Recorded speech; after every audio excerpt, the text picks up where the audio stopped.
What if the reason you feel drained isn't because life is too heavy, but because you keep carrying battles that were never yours to fight? We live in a world that praises constant caring. Yet, as one timeless truth says, the tighter you hold, the more you suffer. The more you care about every opinion, every outcome, every twist of fate, the more your peace is held hostage. But what if letting go didn't make you weaker? What if it made you untouchable? Imagine living in such calm that no insult, no rejection, no failure could shake you. This isn't fantasy, it's a discipline.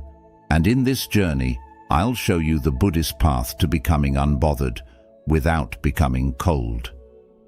Before we begin with number 1, where every video is a doorway to calm, clarity, and timeless Buddhist insight you won't find anywhere else. And stay until the end, because there's a powerful bonus habit that will make this transformation twice as fast, yet almost no one does it. 1. The weight you chose without knowing. If freedom is your nature, why do you feel chained?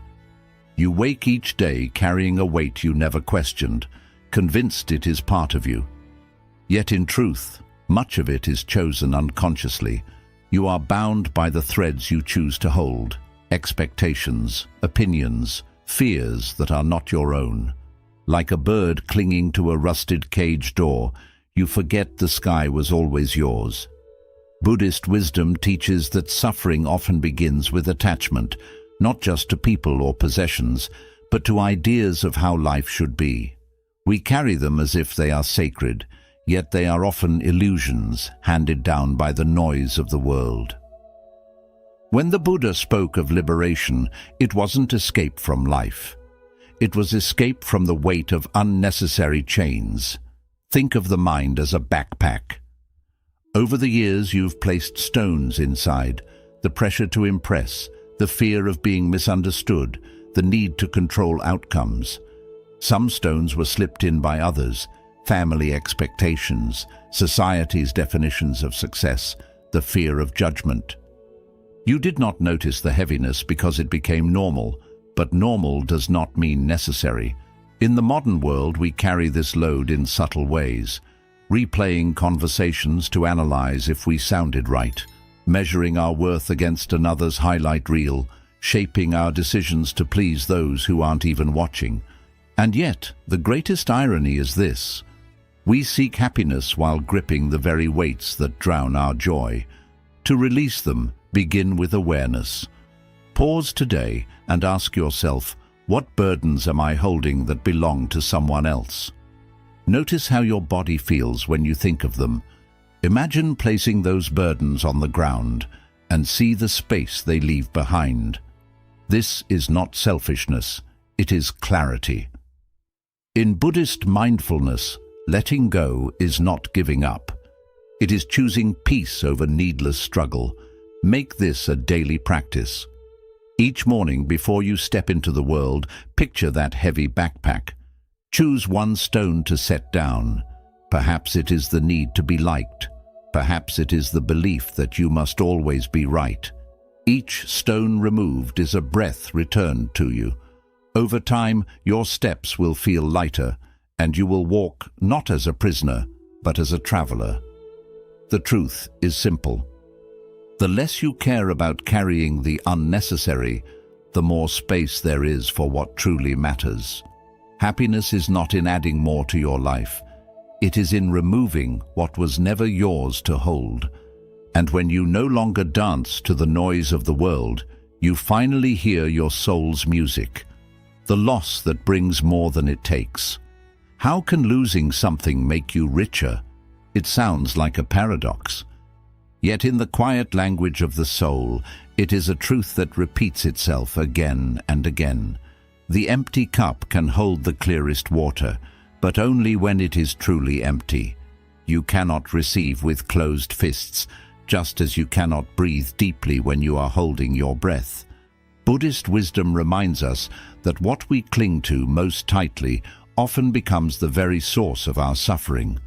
We hold on to relationships that no longer bring harmony, to dreams that no longer fit who we are, to identities we have outgrown. We believe that letting go means losing ourselves. But in reality, it often means finding ourselves for the first time. Like pruning a tree, the branches you cut away make space for fruit to grow. Loss, when seen through the eyes of awakening, is not always destruction. It can be creation. Consider the times life has stripped something away from you, a job you thought you needed, a friendship you believed would last forever, an image of yourself you worked so hard to maintain. At first, the absence felt sharp and cold, but slowly, that very emptiness became fertile soil for something purer to emerge. In our modern world, we are taught to measure richness by how much we have, possessions, achievements, validations. But Buddhism invites a different question. What can I remove so that my heart is free to breathe? Imagine yourself holding on to something so tightly that your knuckles turn white. Now imagine loosening your grip, letting it slip away, and looking down to see your hands open, ready to receive what life has been trying to give you all along. This practice begins with courage, the courage to face the fear that without this thing you will be less. Sit with the fear. Notice its shape, its weight. Then ask yourself, what am I afraid to lose, yet might gain peace by letting go? The mind will offer 100 reasons to cling, but your heart knows that true abundance flows when you stop damming the river. Make it a daily ritual. At the end of each day, reflect on one thing you can release, a resentment, a false obligation, a self-imposed expectation. See yourself placing it gently down, like a branch that has served its time. Watch how your inner landscape opens. In time, you will realize that what was taken was never truly yours, and what was given in its place, peace, clarity, lightness, is worth infinitely more. When you no longer fear the emptiness, you begin to trust it. And in that trust, you discover the quiet miracle. Losing is not always loss. Sometimes it is the beginning of being truly full. We'd love to hear your thoughts. If you're not sure what to say, just type, "I choose peace daily," the sacred pause between action and reaction. What if the most important part of your life was just 1 second long? One breath, one pause, one heartbeat, where you choose differently. In the gap lies your freedom. It is the quiet space between what happens to you and what you choose to do next. And yet, most people rush past it, reacting on impulse, adding fuel to the fires they wish would die out. Buddhist wisdom teaches that mindfulness is not simply about stillness. It is about awareness in motion. Life will always bring moments that trigger anger, fear, or defensiveness. But there is a sacred pause between action and reaction, like the moment between a match striking and the flame catching. In that sliver of time, you still hold the power to prevent the fire. We often believe our reactions are automatic, unchangeable. Someone insults us, we feel hurt. A plan collapses, we panic. But these are not fixed laws. They are habits of the mind. When you slow down enough to notice the space between the event and your response, you step out of the prison of reflex and into the field of choice. This is where emotional freedom is born. In the modern world, speed is worshipped. Messages demand instant replies. Problems demand instant solutions. But urgency is not always truth. Often it is the mind's trick to avoid awareness. Imagine the next time you feel provoked, stopping for one slow, intentional breath. Notice the tension in your body, the story in your mind, and then do nothing. This nothing is not emptiness. It is presence. Make it a practice. Whenever you feel triggered, imagine you are holding a delicate cup of water. If you move too quickly, it will spill. But if you hold still, the water settles and you can see clearly through it. Ask yourself, what changes when I pause before I speak? How many mistakes are born from rushing? The answers will teach you more than any argument ever could. Over time, this pause becomes your strength. You will find that you do not need to defend every opinion, attend every fight, or chase every fleeting urge. The pause reveals that most storms pass without your interference, and when you do act, your actions are sharper, kinder, and aligned with your deeper truth. 1 second can feel like nothing, but it can also change everything. The less you let your emotions control your instant reactions, the more peace you create within yourself and around you. And in that space, that sacred pause, you discover the quiet power to choose your own freedom. The one thing that was always yours. If you cannot control the waves, what can you control? Life's waters are rarely still. Some days they carry you gently. Other days they rise in storms that threaten to pull you under. Yet in all this movement, one thing has always been yours. Master the helm, not the sea. The waves will never belong to you, but the way you steer through them always will. Buddhist wisdom reminds us that much of our suffering comes not from life itself, but from demanding that life bend to our will.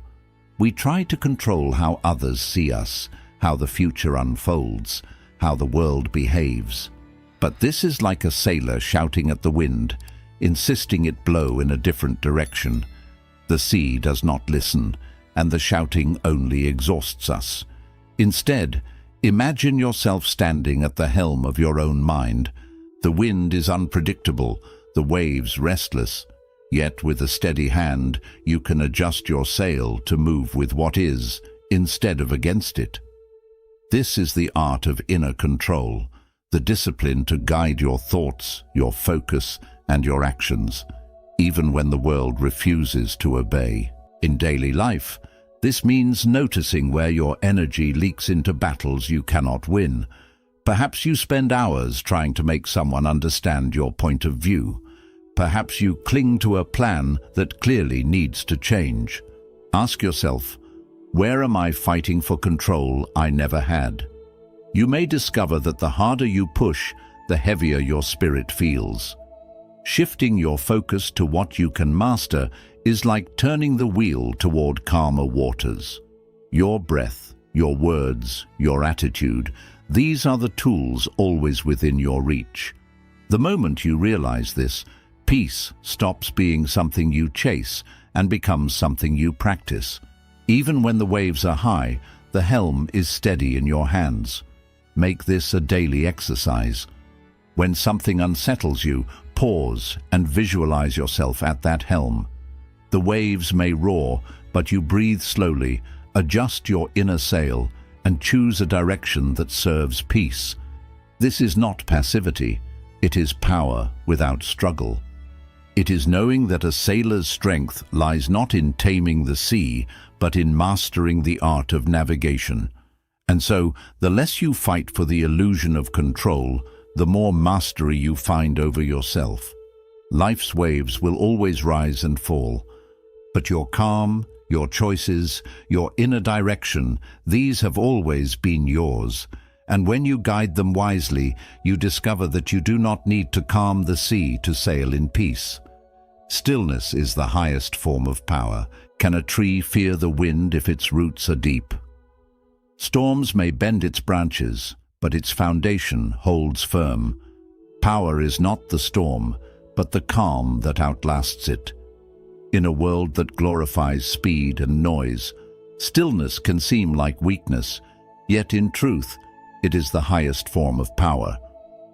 Buddhist wisdom teaches that stillness is not the absence of movement, but the presence of mastery.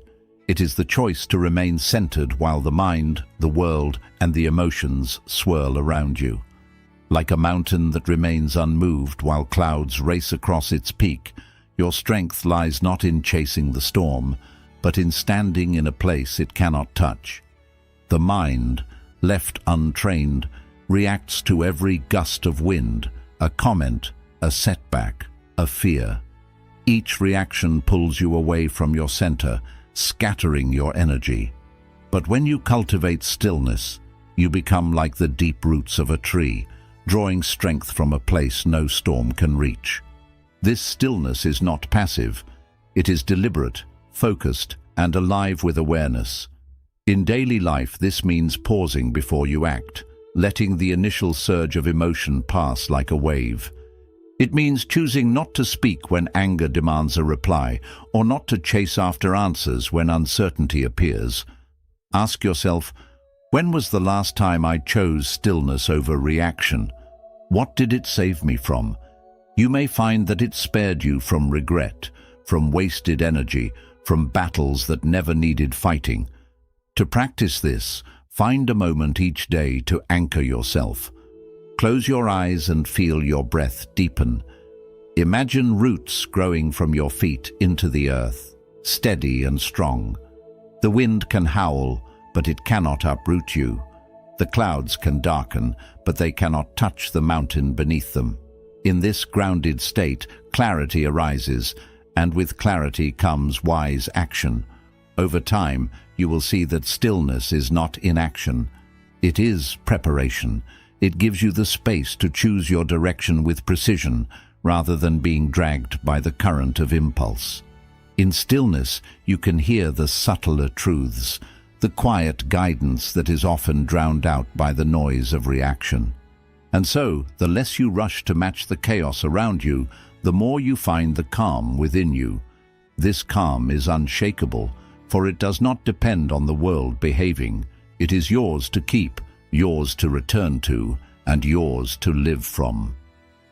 When the winds rise, remember, storms pass, but the rooted remain. We'd love to hear your thoughts. If you're not sure what to say, just type, "I choose peace daily." Detachment is not indifference. Can you love without clinging?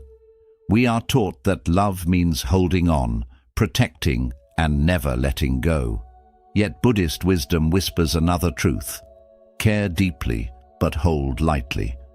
Love is not measured by the tightness of your grip, but by the freedom you allow. Like holding a butterfly in your palm, the gentlest touch lets it stay, yet it is always free to fly when it chooses. Detachment is often misunderstood as coldness or indifference, but it is the opposite. Indifference says, "I do not care." Detachment says, "I care enough to let you be." It is love without chains, connection without possession. It allows the other person and yourself to breathe without fear of losing or being lost. When we confuse love with control, we begin to smother the very thing we want to nurture. We try to manage how others think, act, and feel. We try to script their path so that it fits our idea of what is safe or right. But just as a tree cannot grow if you keep it in a pot too small, people cannot grow when our love becomes a cage.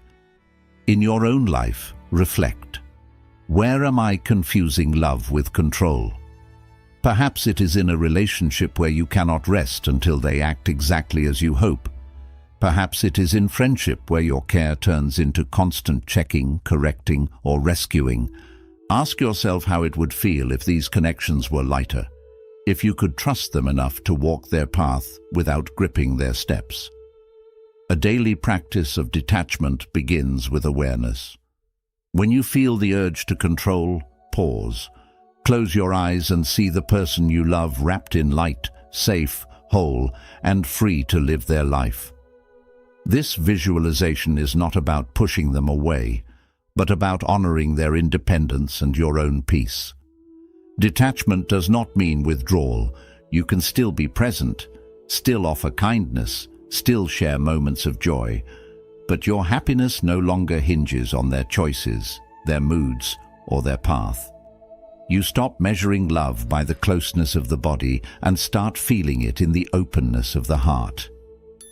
In this way, detachment is liberation for both of you.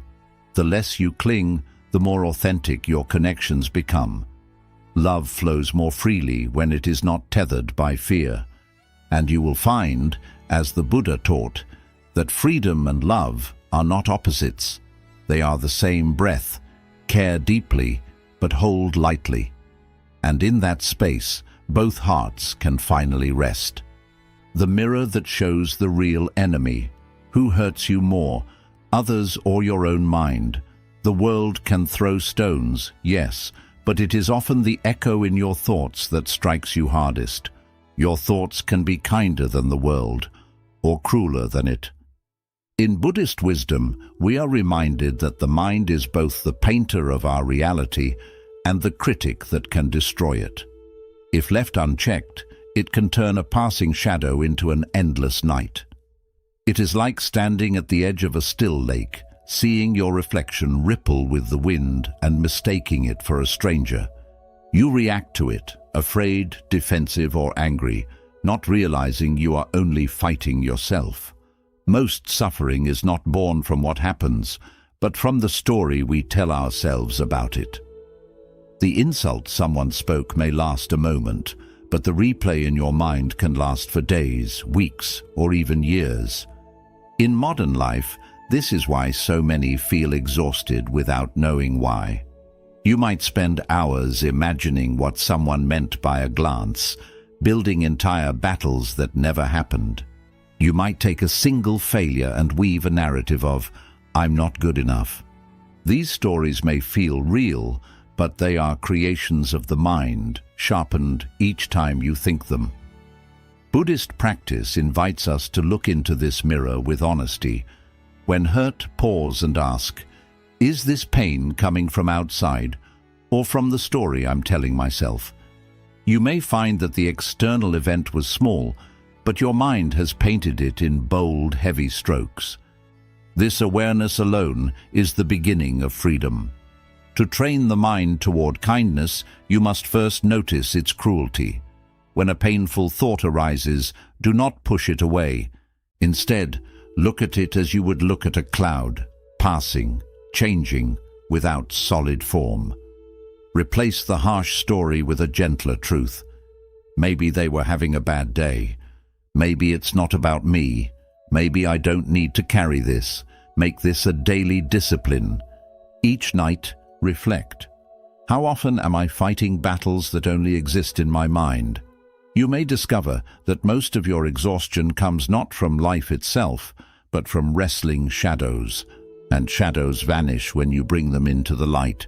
The less you allow your thoughts to be ruled by fear and suspicion, the more peaceful the world becomes, even if the world hasn't changed. For in the end, the greatest enemy and the greatest friend you will ever have both live in the same place. Your own mind. Train it well, and it will stop hurting you and start protecting you. Silence the language of inner strength. Must every truth be spoken to be real? We live in a world that urges us to express, to respond, to make our voices heard.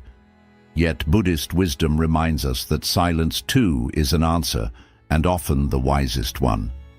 The tongue can wound more than the sword, but it can also heal through restraint. There is a kind of power in what you choose not to release into the world. Silence is not emptiness. It is a space where thoughts can settle, where emotions can cool, and where clarity can grow. Like a candle burning silently in the dark, it still gives light without making a sound.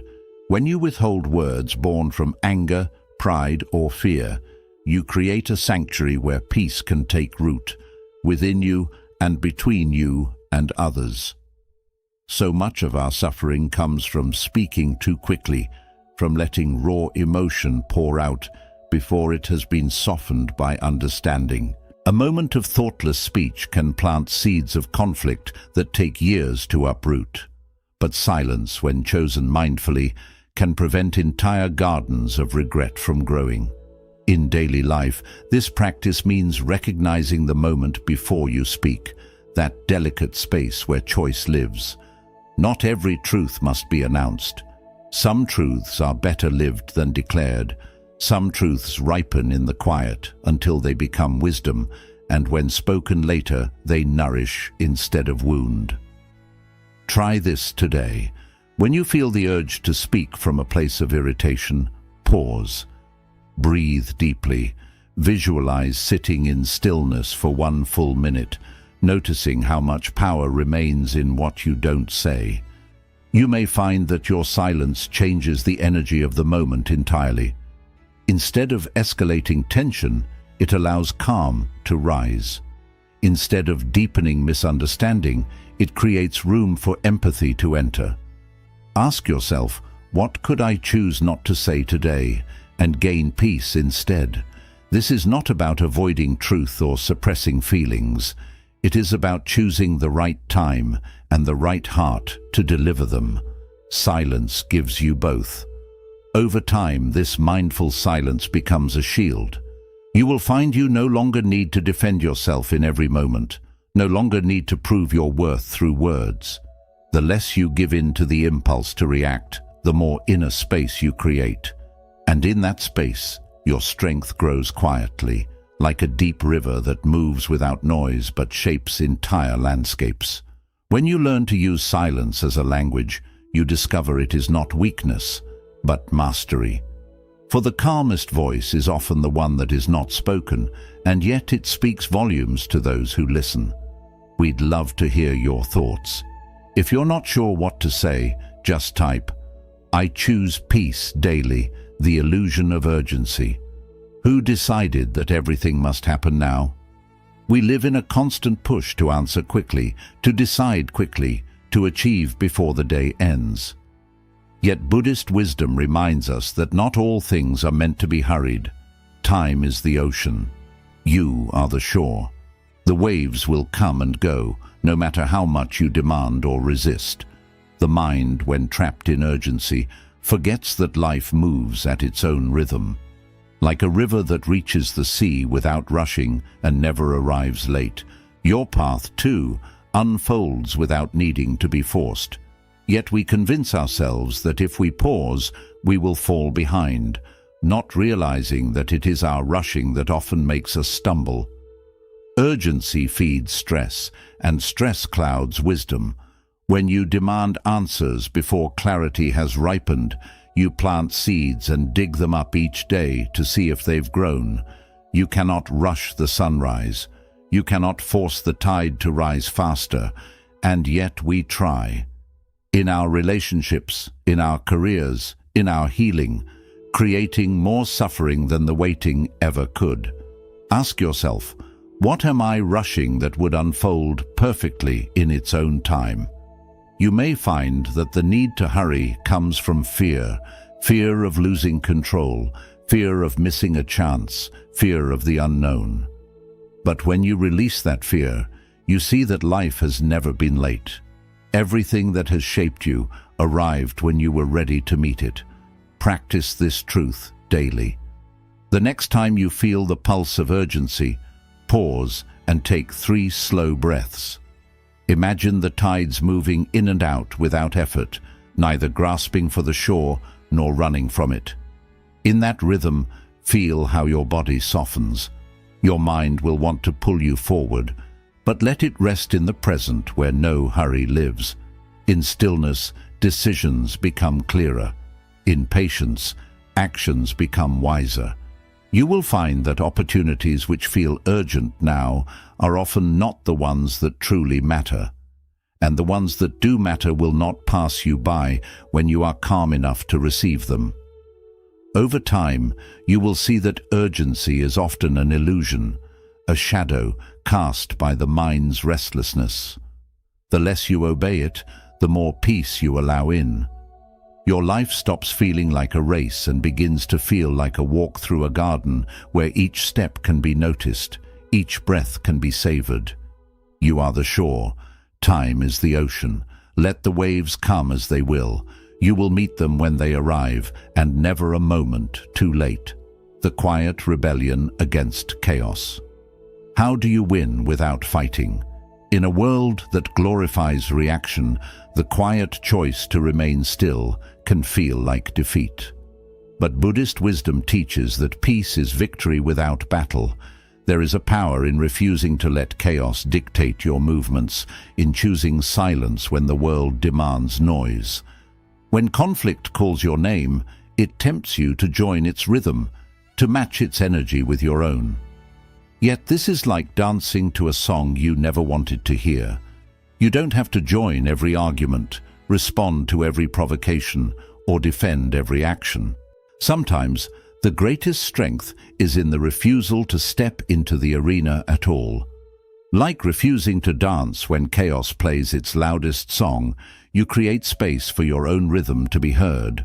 This doesn't mean ignoring injustice or pretending problems don't exist. It means not allowing yourself to be swept away by the emotional storms of others. You can stand in the center of the storm without becoming part of it. Imagine yourself in a noisy crowd, voices rising, tempers flaring. Yet you hear only the steady, gentle rhythm of your own breath.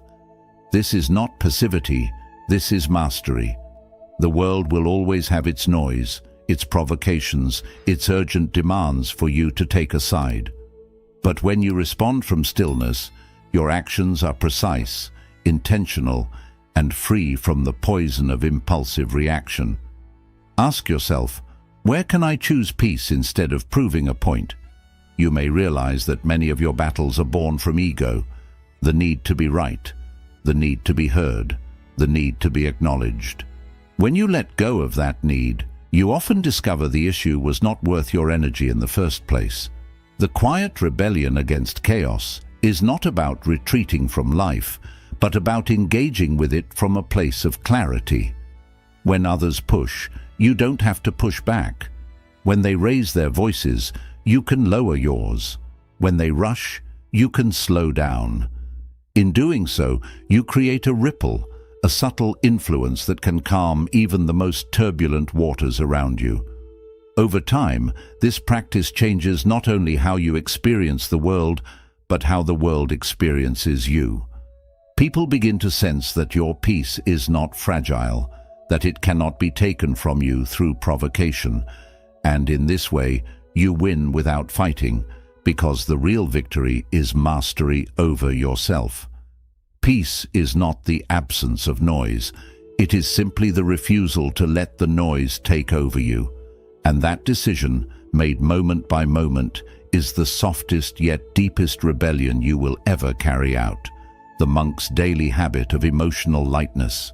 Can just 5 minutes protect your whole day from heaviness? The answer, as the old monks say, is not in the hours we push through, but in the moments we choose before the day truly starts. The mind is shaped by its morning, they remind us.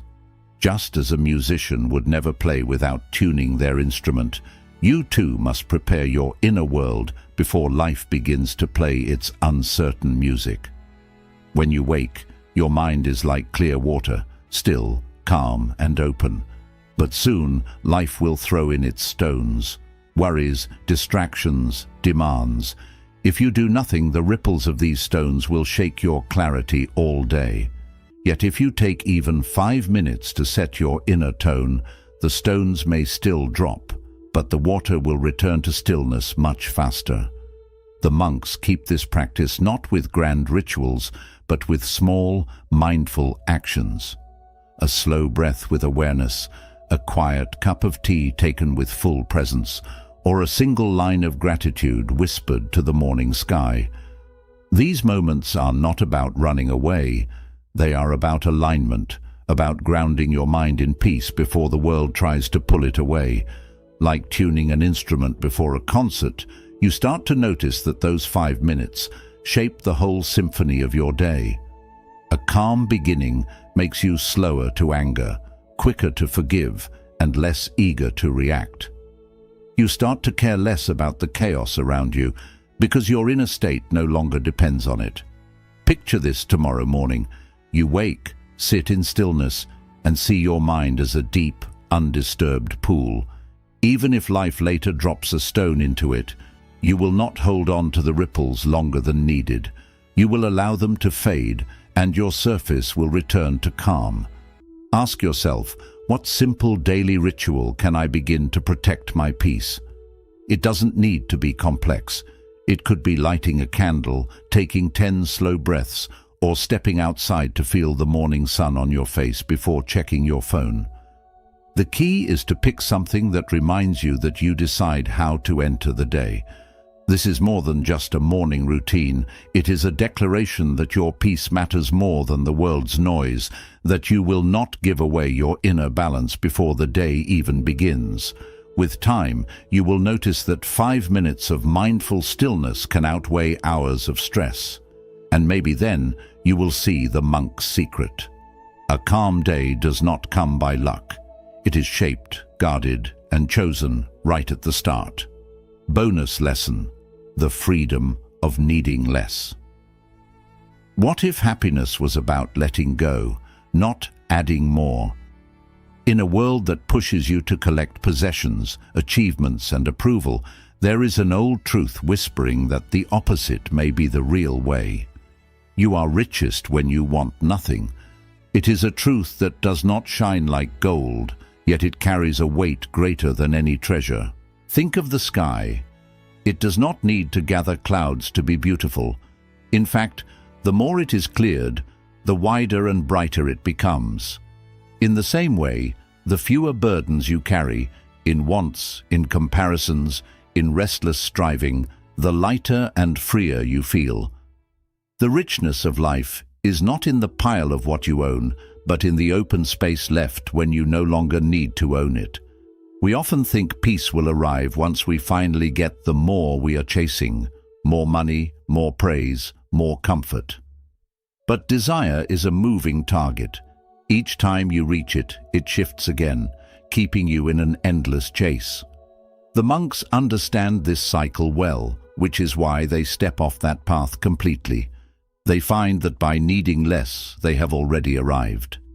Picture for a moment your life with fewer wants, not fewer joys, but fewer demands for joy to appear in a certain way. Without the heavy thought of, "I'll be happy when," your mind opens to notice the blessings already around you, the warmth of morning light, the taste of a simple meal, the ease of a deep breath. These moments are not rare. They are only missed when our eyes stay fixed on what is lacking. This is not about rejecting the world or living without beauty. It is about no longer being controlled by what you think you must have. The more you loosen your grip, the more you realize that life has already been holding you. Ask yourself, if I stopped running after more, what joy would I finally notice? You may see that the answer is not a grand discovery, but a quiet one. Maybe you would hear laughter more deeply. Maybe you would find rest more easily. Maybe you would finally see that contentment is not hidden in the future. It has been sitting quietly beside you all this time. The freedom of needing less is not a loss. It is a return home. When you release the extra weight, you come back to the simple truth that happiness does not need to be created. It only needs to be uncovered. And when you uncover it, you will see that it was never lost. Quick summary of principles: the weight you chose without knowing. Many burdens we carry are not truly ours. They are expectations, judgments, and responsibilities we've unconsciously accepted. Letting go of these frees mental space and emotional energy for what truly matters. Stillness is the highest form of power. True strength comes from an unshakable inner calm that remains steady no matter how turbulent life becomes. Stillness allows clarity and wise decision-making, the sacred pause between action and reaction. The small gap before responding to events is where freedom lives. By pausing, you prevent regret, protect relationships, and choose responses aligned with peace, the one thing that was always yours. You cannot control the world, but you can control your thoughts, attitude, and choices. Focusing on what is truly within your power prevents frustration and burnout, the loss that brings more than it takes. Letting go often feels like losing, but it opens the door to growth, freedom, and new opportunities that attachment would have blocked. Detachment is not indifference. You can care deeply without clinging. Detachment means loving without suffocating and respecting the freedom of others while maintaining your own. The mirror that shows the real enemy. Often, pain comes not from others, but from the stories we tell ourselves about their actions. Recognizing this helps us respond from wisdom rather than ego. Silence, the language of inner strength. Sometimes the greatest strength is choosing not to respond. Silence can protect peace, prevent escalation, and allow clarity to emerge. The illusion of urgency. Much of life's stress comes from rushing unnecessarily. Trusting timing and allowing life to unfold naturally reduces anxiety and increases harmony. The quiet rebellion against chaos. You don't have to join every fight or react to every provocation. Choosing peace over drama is a quiet but powerful victory, the monk's daily ritual of emotional lightness. Starting each day with a calm, mindful practice sets the tone for resilience, focus, and emotional stability throughout the day. The freedom of needing less. Happiness grows when you reduce unnecessary desires. Needing less simplifies life, removes pressure, and makes contentment easier to find. In a world that constantly demands your attention, energy, and emotions, the greatest act of self-mastery is learning what to let go of. The less you care about what doesn't serve your soul, the more room you create for what truly nourishes it. Inner peace is not about escaping life, but about no longer being disturbed by it. As Zen philosophy teaches, you will not be punished for your anger, you will be punished by your anger. In the same way, caring too much for the wrong things becomes its own suffering. When you train yourself to release attachment, to remain steady amid noise, and to focus only on what you can control, you stop living in reaction and start living in choice. So today, decide to travel lighter. Choose stillness over conflict, clarity over chaos, and freedom over control. If your heart can hold less of what is unnecessary, it will naturally make space for joy. If this video opened your spiritual view on happiness, then like and share this video, share your opinion in the comment box, and subscribe to Buddha's Eternal Wisdom for more inspiring Buddhist insights on living a peaceful life.